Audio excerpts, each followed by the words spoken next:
Hello guys, in this video I'm going to show you how you can download YouTube Shorts on your PC. So there is no direct method to download YouTube Shorts directly from YouTube.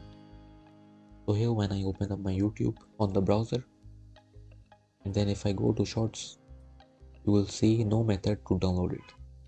But I will show you a trick by which you can download YouTube Shorts.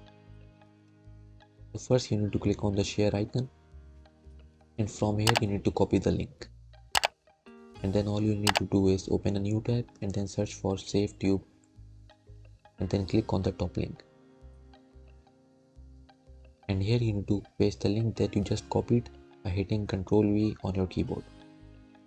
And this will show a thumbnail of the YouTube Shorts. Make sure it is the same.